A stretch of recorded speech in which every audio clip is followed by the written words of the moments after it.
నిర్మల్ జిల్లా కేంద్రంలోని హరిహర క్షేత్రం అయ్యప్ప ఆలయంలో గురువారం అన్నదాన కార్యక్రమం నిర్వహించారు. తొలి ఏకాదశిని పురస్కరించుకుని ఉపవాస దీక్షలు విరమించేందుకు ఈ కార్యక్రమం చేపట్టినట్లు ఆలయ ధర్మకర్తలు అల్లోల వినోద్ మురళీధర్ రెడ్డి తెలిపారు. అంతకుముందు ఆలయంలో ప్రత్యేక పూజలు నిర్వహించారు. ఆషాఢ మాసాన్ని పురస్కరించుకుని శుక్రవారం ఆలయ ప్రాంగణంలో గల లలితా పరమేశ్వరి అమ్మవారి ఆలయంలో శాఖాంబరి ఉత్సవాలు నిర్వహిస్తున్నట్లు వెల్లడించారు. ఉదయం 8:30 108 కలశాలతో ప్రత్యేక పూజా కార్యక్రమాలు ఉంటాయని, భక్తులు పెద్ద ఎత్తున తరలి వచ్చి విజయవంతం చేయాలని కోరారు.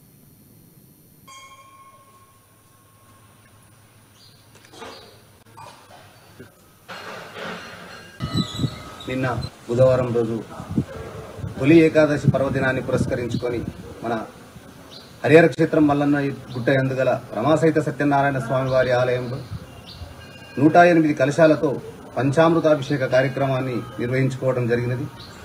తొలి ఏకాదశి పర్వదినం సందర్భంగా నిన్న ఉపవాసాన్ని పాటించినటువంటి భక్తులందరికీ కూడా నేడు మన క్షేత్రంలో గురువారం రోజు ఉదయం ద్వాదశి ఒక్కపొద్దులుగా భక్తులందరినీ కూడా పిలిచి ఇంట్లో ఏ విధంగానైతే సాంప్రదాయబద్ధంగా ఇస్తారాకుల్లో మనం ఒక్కపొద్దును విడుస్తామో అదేవిధంగా మా ఆలయ ధర్మకర్తలు అల్లోల వినోదమ్మ మురళీధర్ దంపతుల సంపూర్ణమైనటువంటి సహాయ సహకారాలతో వారి పర్యవేక్షణలో ఆలయ గురుస్వామి మూర్తి గారి ఆధ్వర్యంలో ఉదయం 5:30 గంటల నుండే భోజన కార్యక్రమాలకు కావాల్సినటువంటి ఏర్పాట్లన్నీ కూడా చేసి 8:30 నుండి వచ్చినటువంటి భక్తులందరికీ కూడా నేడు అన్నప్రసాద వితరణ కార్యక్రమం చేయడం జరిగింది.